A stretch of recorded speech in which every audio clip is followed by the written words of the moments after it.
Най-напред добре дошли на обещаната земя. Господи, тази сутрин ние обричаме цялата слава на Тебе. И най-напред искаме Тебе да прославим и Твоето име да възвеличим. На Тебе слава и поклонение и сега и до вечни векове. В името на Исус. Амин. Време е да славим Господа. Всемогъщи, вечно същия, предостоен, Твоя слава, Тебе хваля. На Тебе аз принадлежа,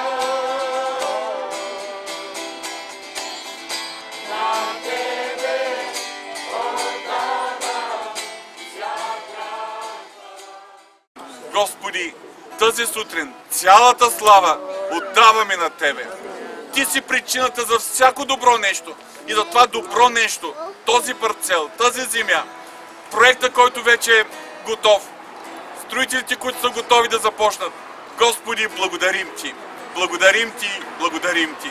На Тебе да бъде цялата слава, почет и величие. В името на Исус. Амин.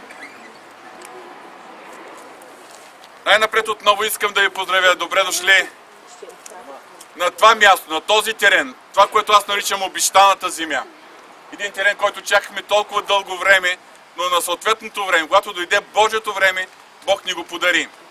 И когато дойде Божието време, т.е. днешния ден, ние започваме строителството на нов молитвен дом.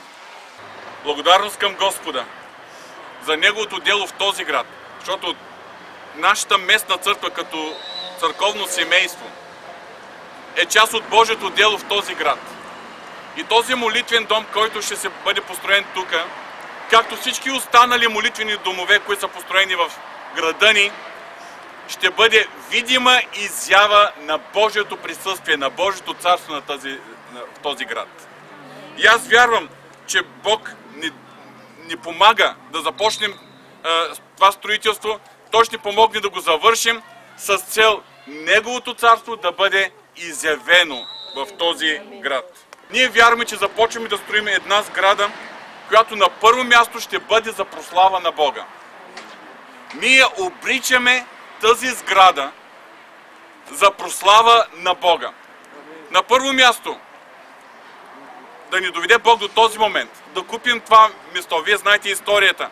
Това е 100% чудо от Бога. И ние отдаваме слава на Бога, защото Той ни помогна да стъпим на тази земя. Даде ни обещаната земя. Започваме. Фиксирайте часът, минутата и секундата. И започваме с Божието благословение.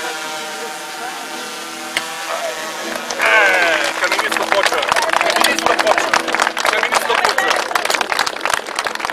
Сега е време да се радваме и да хвалим Господа.